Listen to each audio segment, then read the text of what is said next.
every person you have working for you like does an actual job that's important, whether they're a contract worker or something more. And it can be scary to know that they're not the right fit because now you have to go through the pain in the ass of finding someone else. Yeah, you're avoiding the conflict of having the firing conversation. You know, you and I know this. It brings up all kind of trauma, but you have to realize that if you're feeling it, they're feeling it. You and I have had these conversations. We have to let these people go and make space for the right people, for them and for us, just like in relationships. I think the fear is when you know that someone's not the right fit, especially when you have, whether it's friendships or anything, is that you start, when it happens enough times, you start wondering, do all people suck? Do these people really exist? Or you start even making up stories of they're going to be hard to find. How many posts have you seen about people saying like, where are like adult female friendships? Like,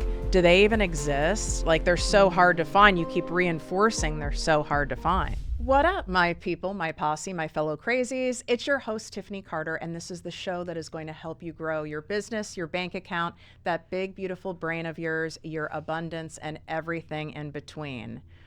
Well, we are going to focus on relationships today, and there is no one better to bring on than my friend, my longtime client, which you probably have heard of her before, Dr. Morgan. She is the host of the Let's Get Vulnerable podcast, and she's an attachment style expert. But I feel what we're going to do today is go so much deeper when it comes to adult relationships, friendships, business partnerships, employee, employer, contract workers, all the kind of stuff that we have to navigate as adults, but we carry our childhood shit into it. And if that is left unchecked, it causes a lot of chaos and pain. And I know right now more than ever, can't tell you how many times I've heard from people about adult friendships and when those end and what happens when you start pursuing your dreams, you start having success, and then you lose people in your life, and like family starts talking behind your back, and how crushing that is. And I've had you on the show a couple times. We've never really gotten super into this. So first of all, welcome. I'm so excited to be here. Thank you for having me. We're doing this in Hollywood, which is so extra. And I love it. I love it because we're both in glam, which we know like I'm never in, rarely, like 2% of the time. But I think it's so appropriate. Like this conversation we're going to have, I really believe, I would even dare to say, like after the age of 30 causes so much pain and isolation in people. And wondering, what did I do wrong? Like you go through a period in your life where it's like, I have all these friends and this feels so good and I have things to do and people to call. And then there's a shift that occurs. Absolutely. What the hell happens? Oh my gosh. I'm having flashbacks to my best friend in my 20s. We were codependent. We did everything together. I was self-abandoning. I was very comfortable being the sidekick friend. Me too. Yeah. Like, I'm just going to make sure she's happy, she's good. And then as soon as I started healing, and honestly, anytime I was in a relationship with a guy, it made her so uncomfortable. She would hate the guy. You know, she wanted me all to herself. But I started healing. I started working with you. I'm having this success. I'm launching the podcast. And then, Tiffany, this is really hard for me to talk about. But what happened in that friendship is my other best friend, Anthony, he took his life. He was a psychologist. That's a whole other story. But worst time of my life. I just lost one of my best friends to suicide. And this friend completely disappeared in that moment. In that moment. When I needed a friend more than I've ever needed a friend. And I look back on it. It was because for the first time in our friendship, I needed her. I had emotions. And that was not how our friendship was set up. I was supposed to just take care of her. So we've never spoken since that time. And there's been no attempt, my guess is, no, from her either. No, it was 5 years ago. Wow. So this is a very real topic to me because I think I've been through a lot of heartbreak with men, obviously. Now I'm happily married, as we know, but the heartbreak that we go through in our friendships, it's painful in a different way. Yeah, because I don't think we expect it from a friend. We almost have a different kind of a thing when it comes to a friend, like the ride or die. And we're Yeah. going to be like 85 years old and like still kicking it. And Yep. I think the level of abandonment that occurs when it's a friend, I think is on a whole different level. What do you think when you connect the dots made you be the sidekick friend who kind of propped her up and it was all about her? Yes, and this was my pattern in friendships for forever. I mean, middle school, high school, Um, I had childhood wounds, lost my mom at a young age, and challenging relationship with my dad. So I had deep fear of abandonment. Everything I was doing was so that I wouldn't be abandoned. I was self-abandoning. I thought that if I was supportive, if this person needed me, if I was always fun to be around and I never had anything difficult going on in my life, that then there was no way that I would be abandoned, right? So I was very susceptible to the toxic dynamics, devaluing myself, a lot of anxious attachment for me in friendships, and then overvaluing my friend, prioritizing their needs above mine. I did the same exact thing. I mean, I had friends where it was always showcasing them. And it showed up in also my businesses too, where I would overgive to people who worked for me. And let's say they are someone who's a contract worker. I genuinely wanted their success. And I would send clients referrals, include them in things, fly them places. Yes, I did that too. I was flying this friend all over, paying for everything. Absolutely. That over giving. And it's all that core belief of don't leave me, don't abandon me. How can we tell the difference between I'm overgiving and like in an unhealthy way versus I'm just being like a really genuine and generous person?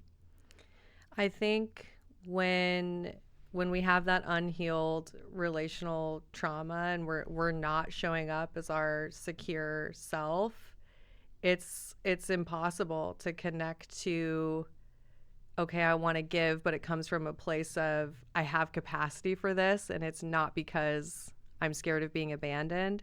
I truly believe we almost have to pull. I don't know if you went through this. I went through the period of solitude.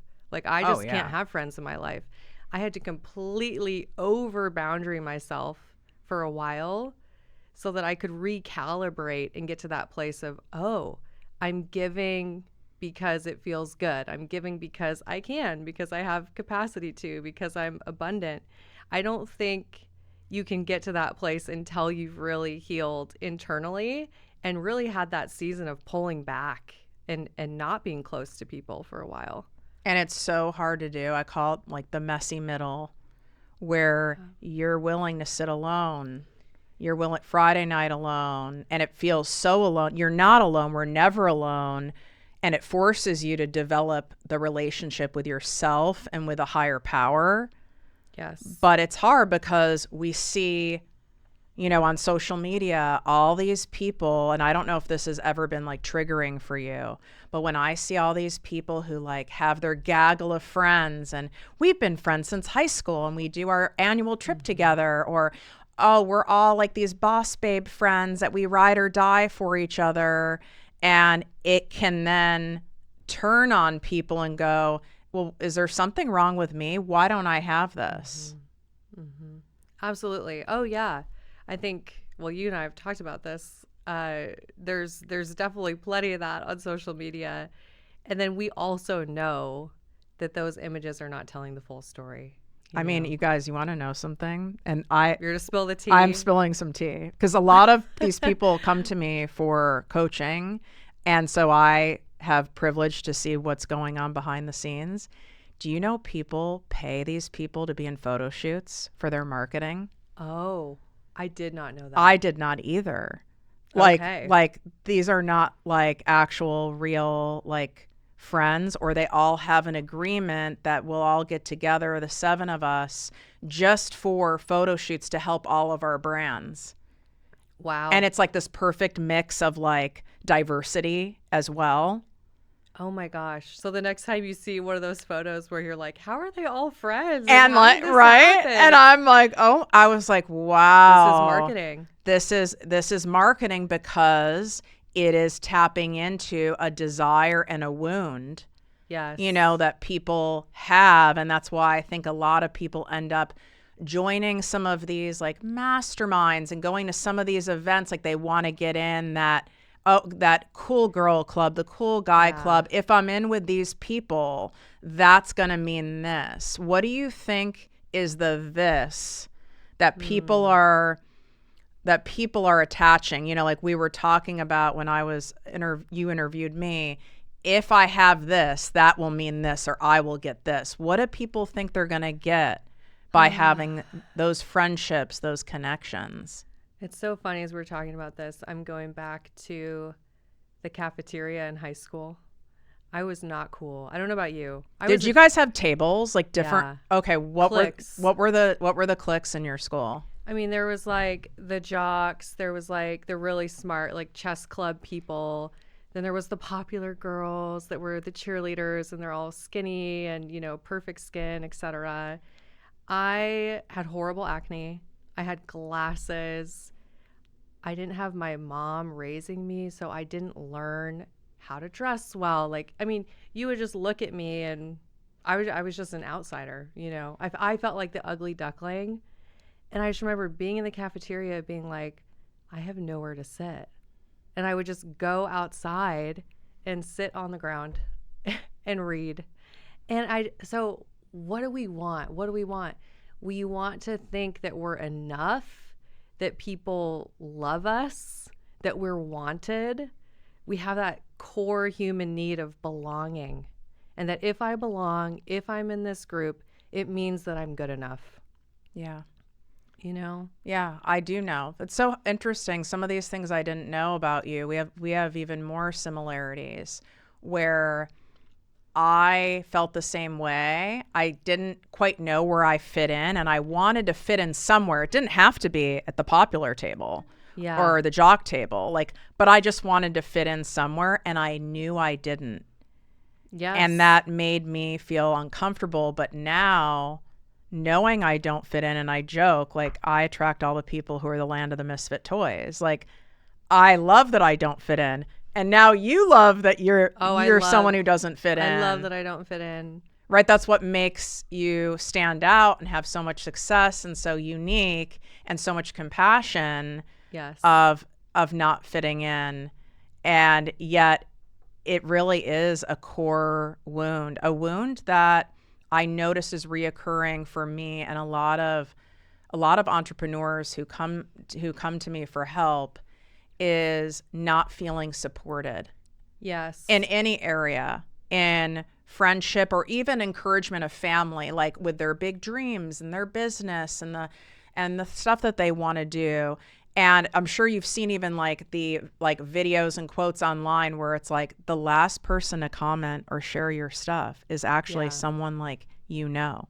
It's so true. Like I always tell people, don't think your family, if your family and close friends are going to buy from you, they're the last people who are they're the people who expect you to give them your book for free. Like 100%. They're not buying from you. But wow, how it's so hurtful. Mm-hmm. And I do feel subconsciously, I've watched other people where they kind of dim themselves down, hold themselves back because they're afraid if they shine too bright or get too successful, make too much money, or, even just they put videos out online, that they're going to be abandoned by the people that they love. Yeah. Absolutely. It's evolutionary psychology, right? For survival, you have to be part of the pack. You have to stay part of the pack. So when you are leaving your group and you know you're leaving, there's that part of you biologically that feels like, I'm going to die. I'm leaving the pack. So you have to remind yourself, we're no longer cavemen, and you can get to the place where, yes, you're going to go through periods where you're in solitude. I went through that during the pandemic. Me in my aunt's basement, my childhood bedroom, questioning all my life decisions. I vouch for all of this. I remember. all Montana, population 200 people. I was totally alone. And I found God during that time. That was great. I needed that period of solitude. And then I know this, eventually, trust me, guys, you get to this place where you start intentionally building friendships. And I want to talk about that. What does that look like? Nobody knows what that looks like. It is not building them fast. A lot of us overinvest, just like in relationships. We meet a girl and we're like, oh, I love your hair and your lip gloss is so great. And oh my gosh, can we be best friends? Right? I'm exaggerating, but you do it way too 100% me. Because like my little girl inside of me is like, and let's spend every minute together and let's go on trips and let's do everything. Yeah. Because you're trying to feel that wound and you're like, oh, it's there. I can fill that void, right? We need to slow it down. When you're building these friendships intentionally, you are going slow. You're investing slowly. You're having the coffee date, just like if you were dating. This is just like dating. You're letting your body and your nervous system gather the data that this is a safe person. And then I know you know this one, that this is a reciprocal person, that they are going to also give to me, that I'm not going to just give to them. And trust me, I didn't think those people existed, but they do. You are a beautiful example of that in my life. I have other friends that are beautiful examples of that. I have one longtime friend that we've been able to grow into that. It wasn't that early on in our friendship. I have one person where we had conversations and we redefined our friendship and it became reciprocal. So that is possible. Yeah. It takes both people, just like anything, but it is possible. Exactly. But a lot of people, they need to hear that those kinds of friendships that you want, they do exist. You just have to intentionally build them. They do exist, and I can vouch for that, but it's not necessarily like this gaggle of friends either. No. It's like the less is more. Yes. And something that I know that can be easily missed, especially those of us who either were married or relationships with someone who is toxic. Things don't read as red flags. They read as familiar. And I won't say a name, but you know who this person is. And this was someone who I saw a couple red flags, but I made excuses for it. Yeah. Right? Because I don't want to be a judgmental person. I'm not perfect either. Like, I have to give people grace. I want grace. See, that sounds very healthy and reasonable with what I'm saying. Yeah. And this person was so unwell that when they couldn't reach me, got a hold of my therapist. I'm talking like full insanity, but my role in it is that level of like intensity and that level of like, let's talk all the time. Like, it felt so fun. It felt like, you have a sister. For me, because I don't have family, right? It can feel like, oh, now I have another person like that's like family. And never took a beat, like you said, slow down to go, not like writing a list like tit for tat. Yes. But what is this person doing to fill my cup back? I think one of the best pieces of data, how do you feel when you're in the presence of this person? And then when you leave the interaction, do you feel filled up? Do you feel energized? Or do you feel drained? I have friends that I feel so energized, and that's the majority of the people in my life. I'm so grateful. It used to be the opposite. Or like even a sense of serenity, like a calming. Peace, calm. Yeah. How do you feel? You got to tune in.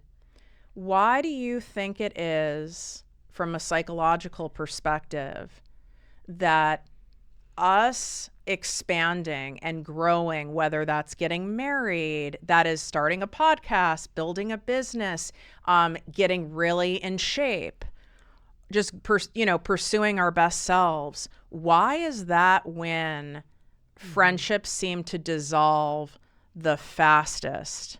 Even if you're still being like a really good friend to this person, even if you're over giving to the person in an unhealthy way, still, why is that so triggering to somebody that is supposed to love you? There's a few things. So number one, you're reminding them of the things that they want for themselves that they haven't gone after. So your change, your growth reminds them of ways that they haven't pursued their own. And that's hard for them to see. Another reason, and this one is so subconscious, people don't realize this.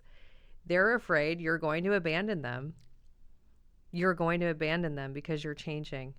So what do? They push you away first because subconsciously that's going to hurt less. Wow. That I did not think of.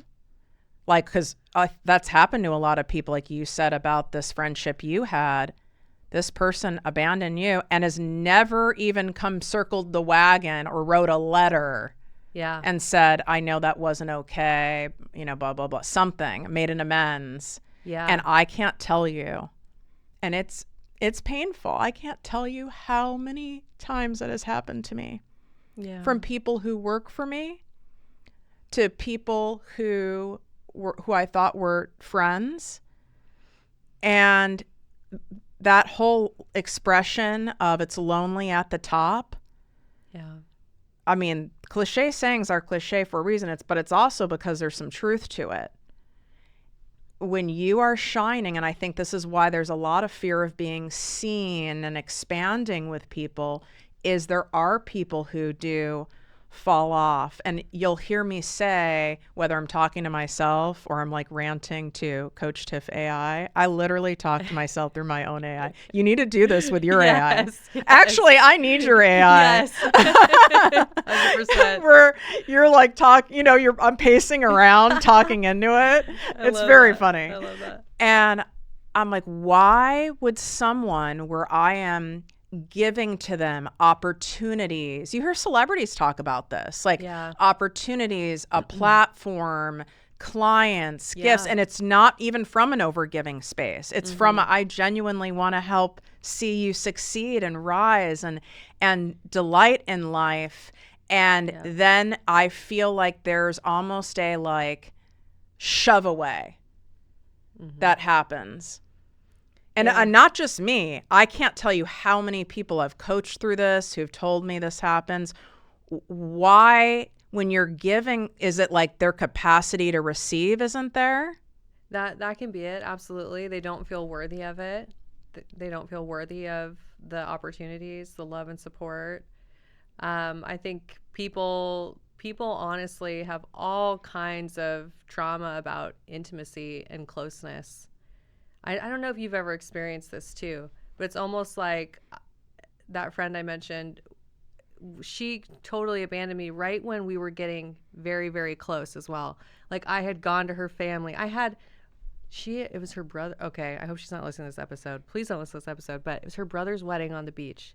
Tiffany, there were 15 people on the beach. I was one of those people. Wow. I was in her family. And then it was months later. And so what I know is certain people, based on their trauma, based on their wounds, when you start to get really, really close, that pull away, it's like their nervous system can't handle the intimacy. Do they feel, of course, because I'm asking you what we all want to know, are most of these people aware of it at some point and feel some guilt or shame, or do they typically feel like almost entitled and go into ego and make it that like you're the bad one, you're the messed up one?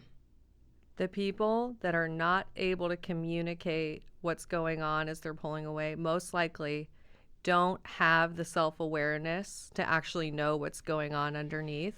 And what they do, this is protection, they find ways to justify. They'll come up with reasons, whatever it is, right? They'll make up a story in their head that justifies them pulling away from you. And it likely, you know, it has nothing to do with what's really going on underneath.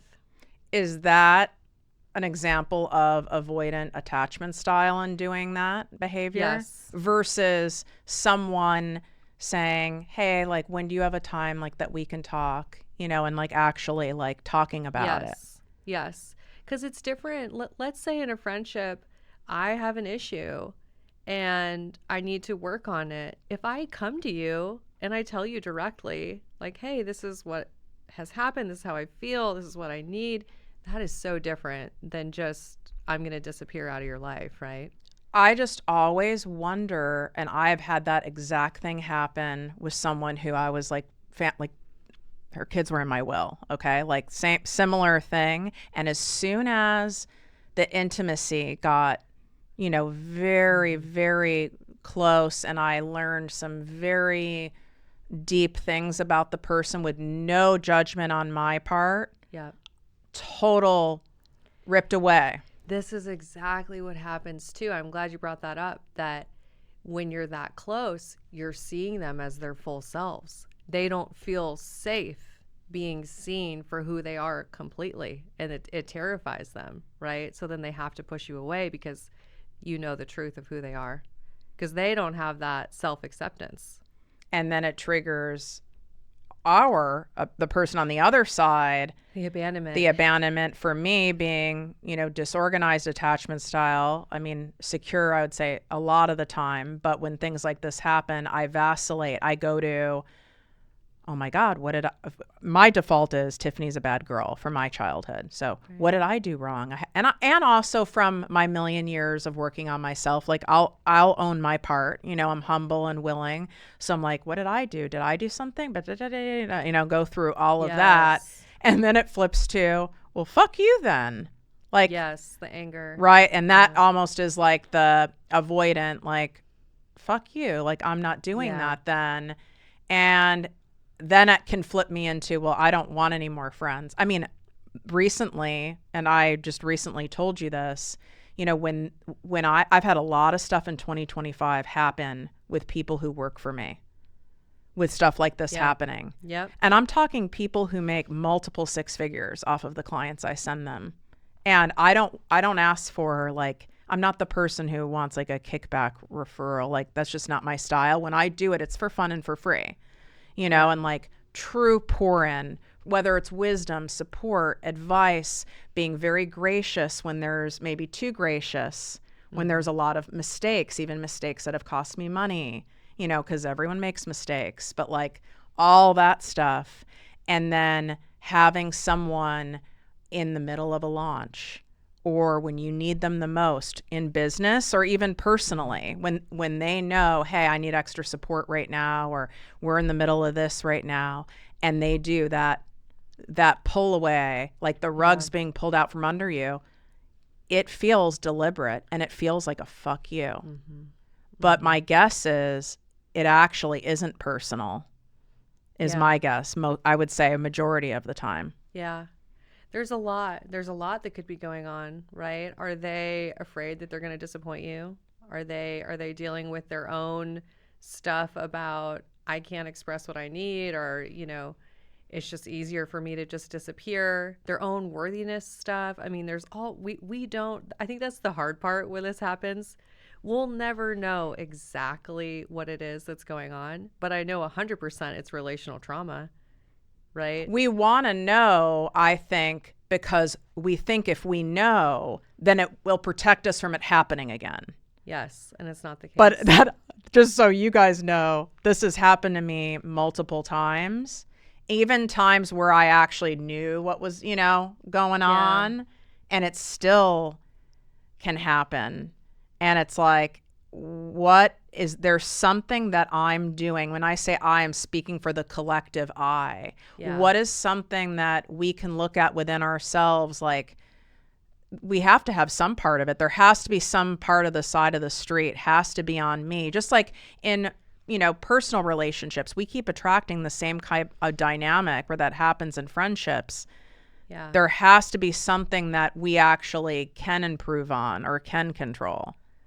I know you and I are a lot alike, and I've had things like this happen in business. I always now talk about the secure CEO identity, applying attachment styles to business.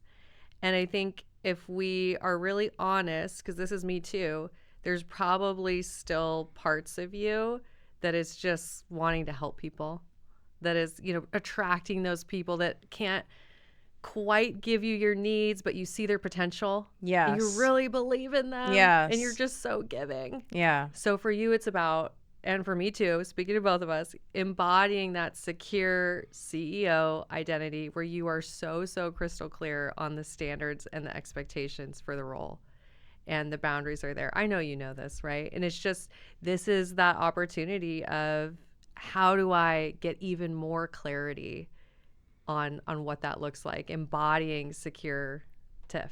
Yeah. And I do think when we are shiny, as I like to say, when you are working on yourself, we become very magnetic and shiny. And you do attract people who are not there yet because they want it. You do attract takers. You do attract energy vampires. You do. Without a doubt. I'm not saying it to scare you. I just want you to know, like, that is part of it. I mean, you listen to any celebrity interview or, any artist, they'll tell you about it, right? You see it happening to them.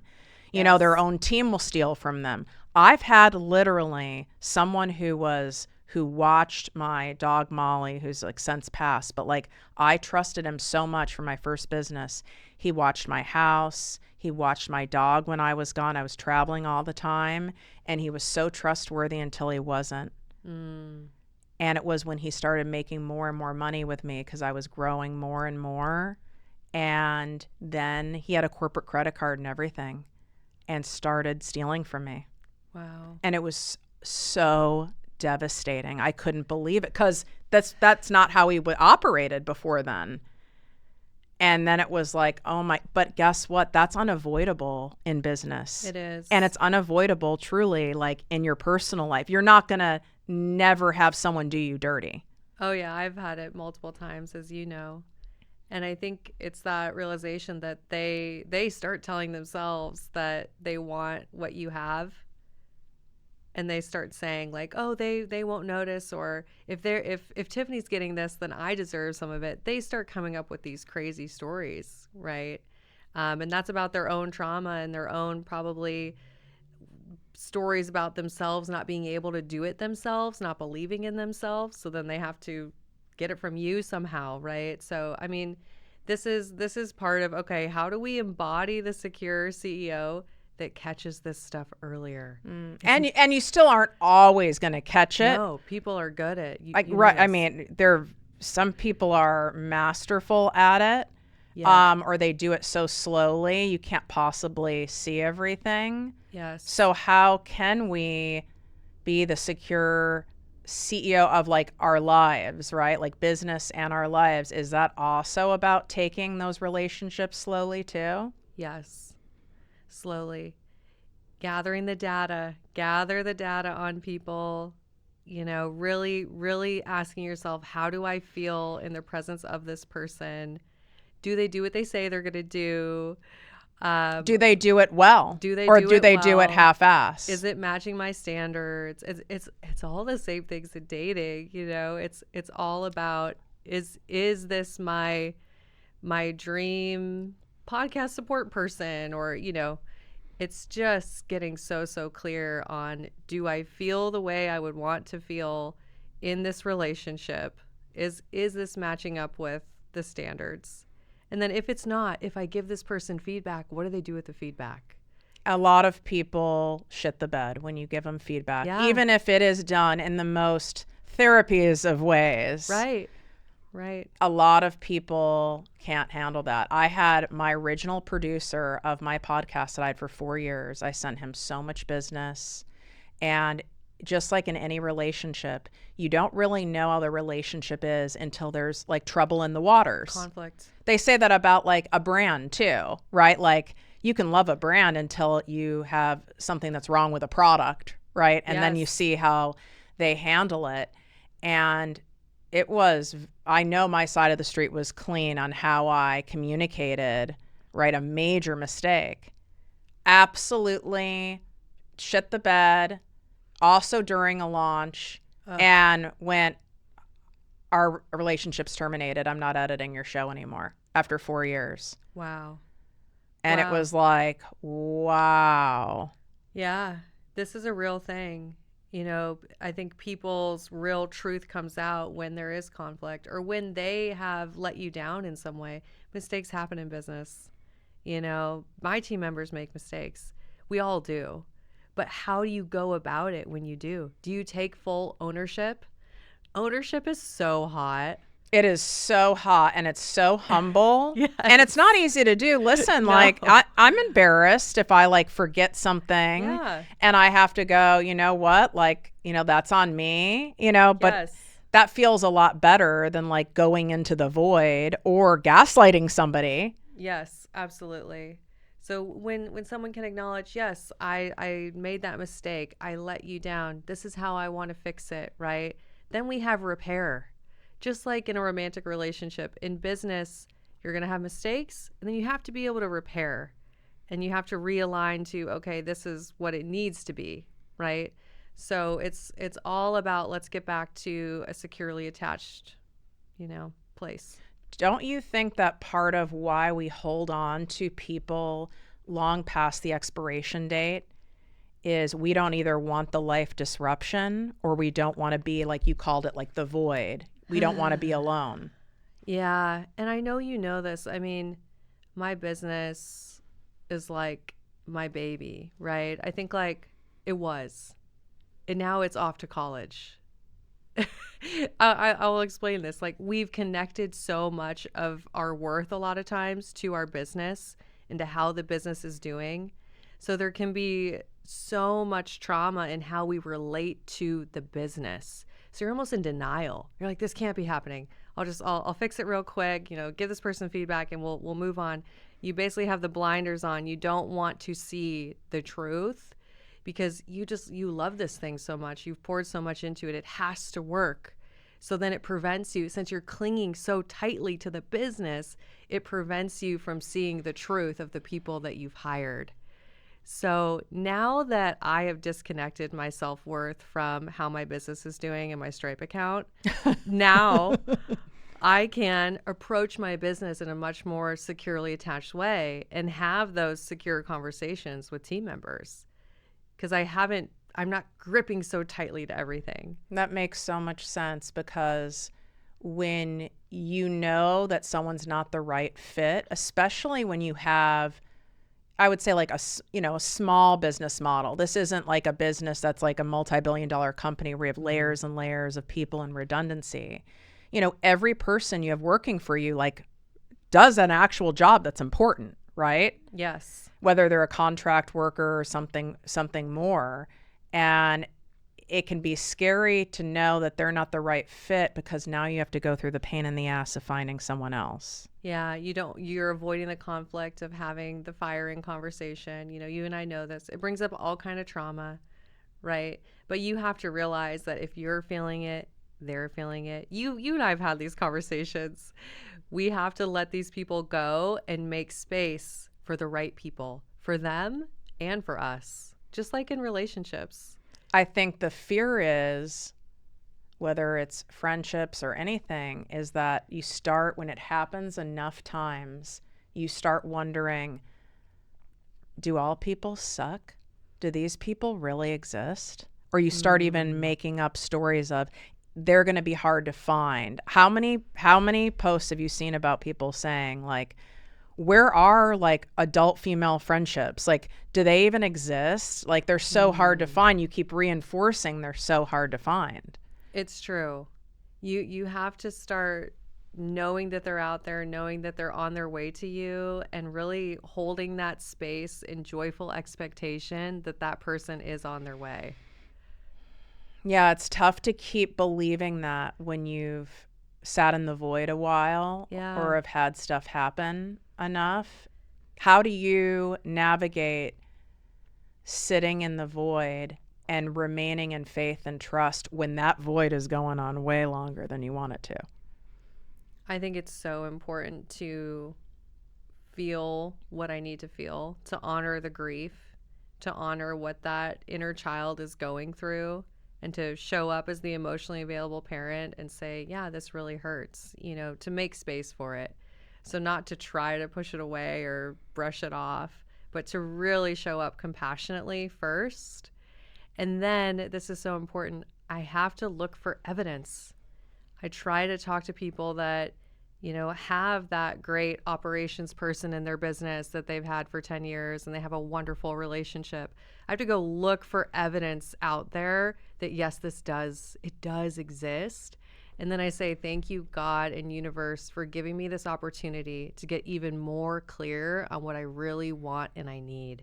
And I go back to the vision for what is this supposed to be, and how do I just get super clear? How did you start attracting in these friendships that, and people in your life, like your support team, that you know you can keep shining and they're going to be there like cheering you on and supporting you versus, oh, you sold out, or who does she think she is, and all that bullshit? I think it was genuinely grieving the people that I had lost, because if I hadn't done that, I would have been carrying that pain and resentment into the new relationships, so I wouldn't have approached it right. So I had to go through grieving everything that I'd lost, really just like clear the space, and then being very intentional. I love the word discernment. I really get good at trusting myself and trusting my intuition. And if something feels off when I'm meeting somebody, I can say, hey, they seem great. Maybe they're a great friend for someone else. That's not my friend. You know, I trust myself, and I intentionally invest in friendships. And I don't know about you, Tiff. This is kind of weird. I write down, I have a list of the people who are my like core people. Am I on the list? You're on the list. I do. I have a list of my core people, and I make it a point to give to those people. I'm very intentional, and they live all over the country. They're not in Montana, all of them. Let's be real. So, you know, I have to intentionally show up for these people. I have to fly to New York. I have to go to Miami. I have to intentionally show up. But I do it with so much joy because these are my people, and they give to me. They give to me. So it's a lot of intentionality, self-trust, and the fact that I made the space for it. If I was still in those old friendships or had those old people in my life, I wouldn't have space to show up for these amazing people. It's so challenging to forgive yourself when you've made a bad investment or a mistake in business, you know, because there's the energy of money is tied to it. You hired an expert, you hired a coach, you hired, I don't know, an ads team, you invested in something, right? Yeah. Like, and it didn't pay off, or the person was shady. And then what happens to a lot of people is they close off and go, I'm not working with a coach ever again. I'm never doing ads again, you know, like to protect themselves. How do you navigate? Because we're all going to do this, by the way. It's normal. So like, how do you navigate when you've made those mistakes before? Well, everybody listening should work with you. Well, Tiffany's the real deal. I feel like people listening need to hear this. I mean, I know you hear her episodes, you see her content. You are the real deal. She genuinely cares about everybody that she works with. It is no BS, the things that you need to grow your business. Like, you're one of the rare people, you know? So, I mean, I would say, like, you have to just let go. You have to say, I was learning new ways that I need to be discerning. I'm learning how to trust myself more and make better decisions.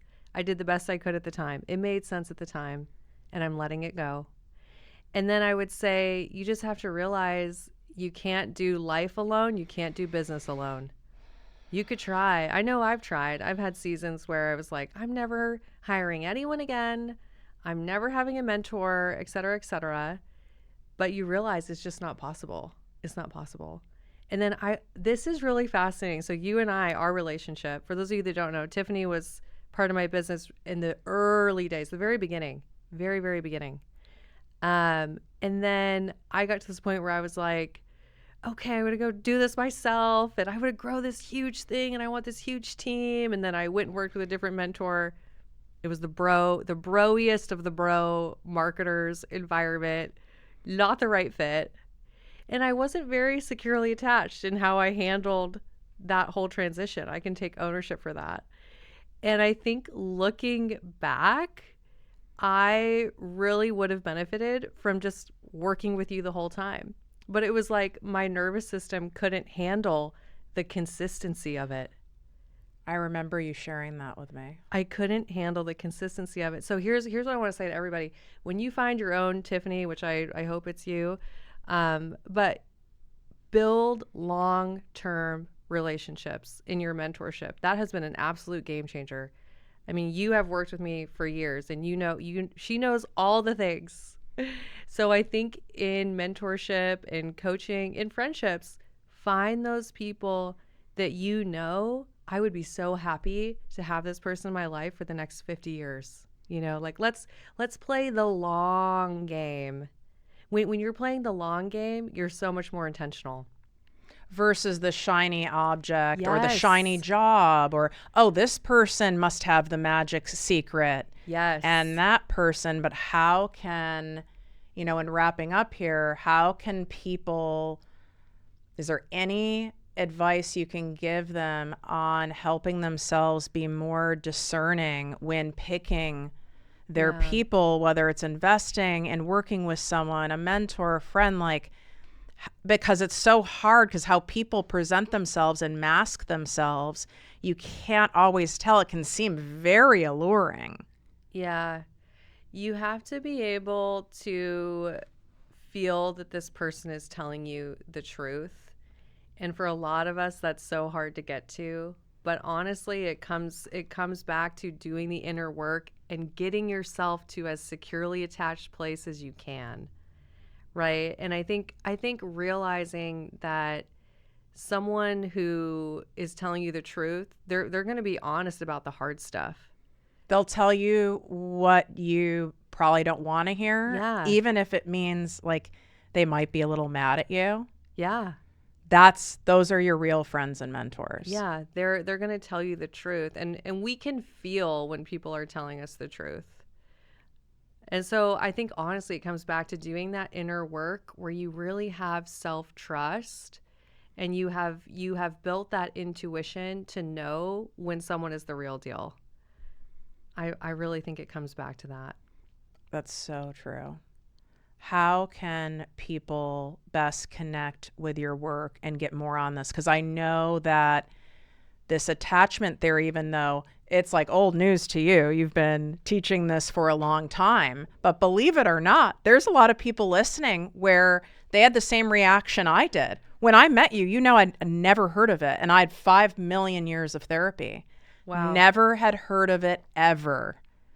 And so where can they get more of this content? Obviously, we'll have her podcast linked in the show notes where you're going to really be able to get more into it. Is there anywhere else that people can connect with you to really start understanding this on a relationship level?